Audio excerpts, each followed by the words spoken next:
Pierre Poilievre's political comeback has taken its first step. The Conservative leader winning a by-election Monday night in one of the safest Conservative seats in the country to get back into the House of Commons starting in September. Our Mackenzie Gray is in Camrose, Alberta in the riding of Battle River-Crowfoot to break down Poilievre's win. So Mac, Poilievre had a huge margin of victory here. Take us through the key numbers and why getting a big decisive victory was just so important for the Conservative leader. Yeah, there's still counting the votes. There's one poll that's outstanding. Generally, that's the advance poll, so there could actually be a lot more votes to come in. We'll have to see how that plays out.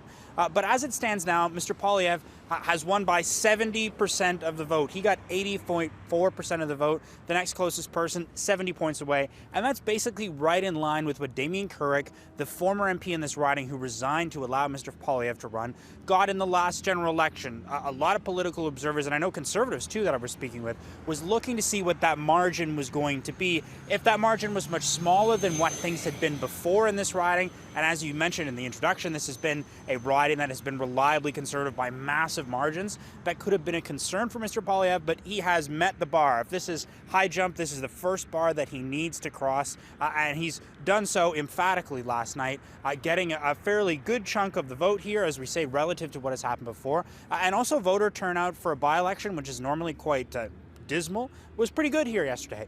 Right now it's at 58% of eligible voters voted in this election, and a part of the reason why votes are still outstanding is likely because how they have to be counted and how voters actually voted in this riding. There are over 200 registered candidates here. The vast majority of them were independent candidates who were running as a protest. They want electoral reform to be brought forward.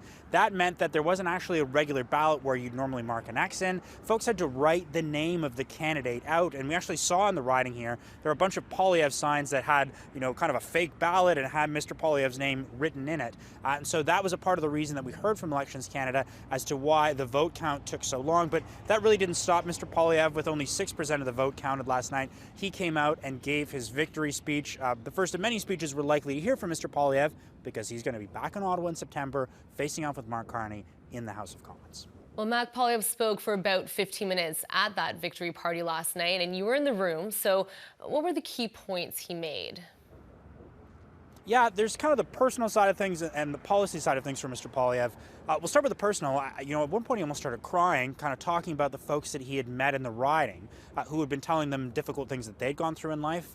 One woman he spoke with said that she had been going through cancer treatment and kind of said that Mr. Poilievre should keep fighting on, and the fights that she'd gone through, she wanted him to continue doing those fights. And he gave many examples of people that he had met in the area and kind of being the champion for them. The song that they played when he came off the stage was "Don't Stop Believing." So I'm expecting on this kind of side we're going to be hearing from Mr. Poilievre consistently, and that's going to be a theme that we hear, that he got knocked down during the election, he lost his own seat, he had a 20-point lead that he blew, but he's going to keep fighting and try and come back. So I'm going to be interested to see how much the Conservatives continue to play on that.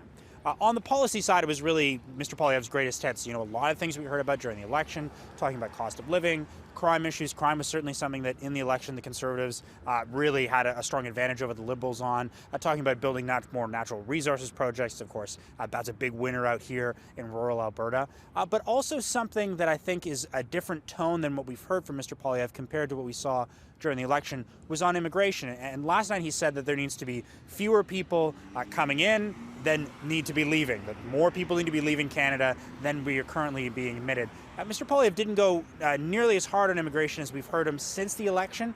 That's an issue I'm really watching for and interested to see what kind of changes can be done there. We should say that the Liberal plan that was instituted under Justin Trudeau for the next 3 years, essentially according to the numbers that they put out, would see either zero or negative population growth across Canada. So it'll be interesting to see how the dynamics on that issue will play out over time, something that we haven't had a lot of conversations about in Canada for the past number of years. All right, and Mac, winning on Monday is just the first of many challenges Poilievre will be facing in the coming months. What are the next big hurdles for the Conservative leader? Well, first he's going to have to try and knock Mark Carney off. the honeymoon that he's been having so far. You know, we look at the polls and the Liberals are slightly more popular than they were during the election. Mr. Carney's own positivity in terms of the numbers and favorability levels has been quite good too. Even here in Alberta, a province where generally Liberal prime ministers don't do very well, right now Mr. Carney has 59% approval relative to his negatives at this point in time. So he's starting at a fairly good base, and you know, a couple months after the election, that hasn't started to wane yet. I would say that Air Canada strike issue and ordering workers back to work was definitely a vulnerability for the Liberals. Seems like that issue is now dealt with, so that's one card off the table that the Conservatives can't use. But it'll be interesting to see, in particular when the House of Commons comes back.